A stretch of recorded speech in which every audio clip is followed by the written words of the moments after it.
صباح الورد يا حبايب قلبي، عاملين ايه؟ وصفة النهاردة سهلة جدا، وصفة اخر الشهر. لما ما يكونش عندك في البيت غير بطاطستين وجزرتين، اعملي احلى حشوة او احلى اكلة تقدري تحشي بيها الجلاش، تعملي بيها شوية حواوشي حلوين، تغمسيها برغيفين. الحشوة حصرية عندي أنا بس. الوصفة بإذن الله هتعجبك جدًا، جدًا، جدًا. كمّلي الفيديو لغاية آخر، ولايكات وكومنتات بقى لحبيبتِك. يالّا بينا. اللهم إني وكّلتك أمري فكن لي خير وكيل، ودبر لي أمري فإني لا أحسن التدبير. في طاسة على النار حطينا فيها معلقة كبيرة من السمنة، 3 بصلات كده حلوين متقطعين شرايح رفيعة، شوحناهم كده في السمنة، وحطينا معلقة ملح، معلقة فلفل، رشة كمون خفيفة، معلقة كزبرة، كمان شوية بهارات لحمة، بهارات فراخ، بابريكا. ولو عندِك بتحبي بقى مكعبات المرق تقدري تحطي، لكن أنا ما باحبش أستخدمها تمامًا. شوية بصل بودر، شوية توم بودر، وهنشوّح البصل كده يتكرمل معانا كده، وريحة التوابل تنزل وتطلع معانا. نروح منزّلين بقى البطاطس. أنا واخدة هنا كيلو ونص بطاطس، قطّعته وغسلته كويس جدًا وبشرته من ناحية المبشرة اللي بنعمل بيها البصل. غسلناه كويس وصفّيناه ونزلنا بيه في الطاسة بتاعتنا، وهنبدأ نشوّحه مع شوية البصل، وبعدين هننزل على البطاطس بنفس التوابل اللي إحنا نزلنا بيها على البصل. ليه كل لمّا أنزّل شوية خضار أنزل عليه بنفس التوابل؟ علشان أطعّم كل الخضار اللي عندي، لإن التوابل هنا هي الرئيسية عندي اللي هتدّيني طعم تحفة للخلطة اللي عندي. اللي هياكلها مش هيبقى متأكد ومش عارف إن هو بياكل إيه، هل ده خضار والّا لحمة؟ صدقيني بكل ثقة. هنقلّب كده توابلنا مع البطاطس اللي نزلنا بيها، ونفضل نشوّح فيها زي ما أنتم شايفين كده تمام. وبعدين هنبقى محضّرين 3 طماطمات كده حلوين طريين حُمر، ومعاهم 3 فلفلات خضر برضه متقطّعين، ونزلنا ب3 جزرات كبار برضه مبشورين بنفس الناحية اللي بشرنا فيها البطاطس.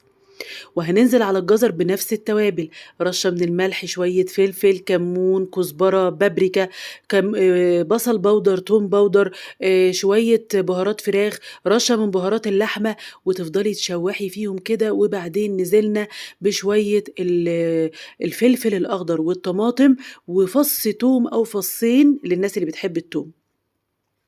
هنبدأ نشوّح كده كل خضارنا، وما تخافيش إن هو كبير جوّه الطاسة، كلّه دلوقتي هيهِش وهينزّل مَيّته، فهتلاقيه دِبِل ونزل، ما تقلقيش خالص يعني. هننزل برضه على الطماطم والفلفل بنفس التوابل، هتوايمي طبعًا كمية التوابل علشان الوصفة ما تحدقش منِّك والتوابل تزيد عن الحاجة. هنبدأ نغطّيها كده الخضار ينزّل مَيّته، ولو احتجتِ شوية مَيّة علشان الخضار يستوي ما يبقاش ناشف، تنزلي كده بربع كوباية مَيّة، ده اللي هتحتاجيه مش أكتر، لإن الخضار فيه مَيّته. وكده خلطتنا استوت تحفة، عالمية، عالمية. ولمّا هتحشي بيها الحواوشي أو الجلاش والله أنتِ هتتفاجئي. هنا خلّصنا وصفتنا واستوت وتمام. نجيب بقى كده رغيفين بلدي حلوين جُمال كده، ماشي، ونبدأ نحشي حشوتنا جوّه العيش البلدي الجميل. وشوفي بقى أحلى حواوشي من أبسط مكونات، من أبسط مكونات، ما كلّفتيش أي شيء، بس دلّعتِ ولادِك. يا عيني بقى لو عندِك شوية جبنة كده تحطيهم على وش الخلطة جوّه الرغيف البلدي بتاعِك. بس أنا حبيت أعملها من غير أي تكلفة تمامًا، عشان تطلعي بأفضل نتيجة بأقل تكلفة. حشينا رغيفين الحواوشي بتوعنا في طاسة بقى على النار، معلقة كده من الزيت، وهنبدأ كده ن ن ندهنها كده في الطاسة بتاعتنا، وننزل بعد ما تسخن برغيف الحواوشي بتاعنا، علشان يتحمّص بقى من الناحيتين، من الناحية دي ومن الناحية دي، ويدّيكِ أحلى طعم، ويدّيكِ نفس شكل الحواوشي وطعمه تحفة.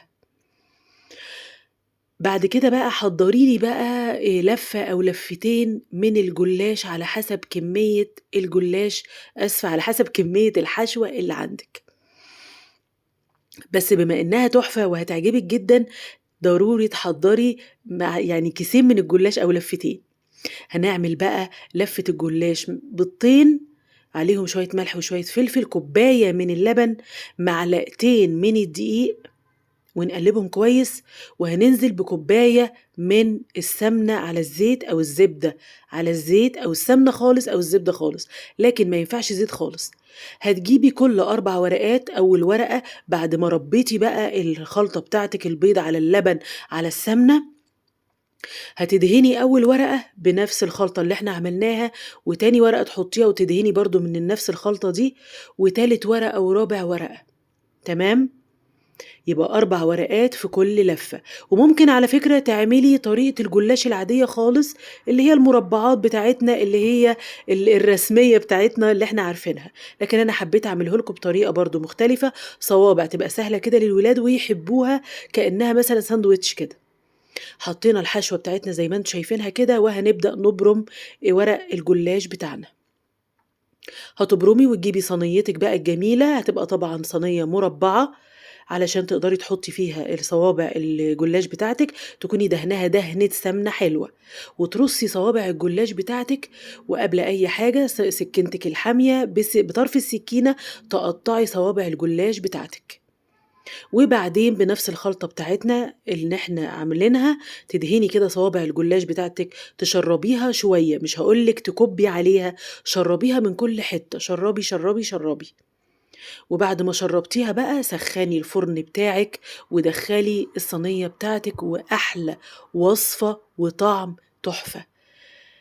يا ريت تجربوا الوصفة. لو وصلتي معايا لغاية هنا وعجبك الفيديو واستفدتي بأي معلومة ولو بسيطة، يا ريت تعملي لي لايك وكومنتات كتير.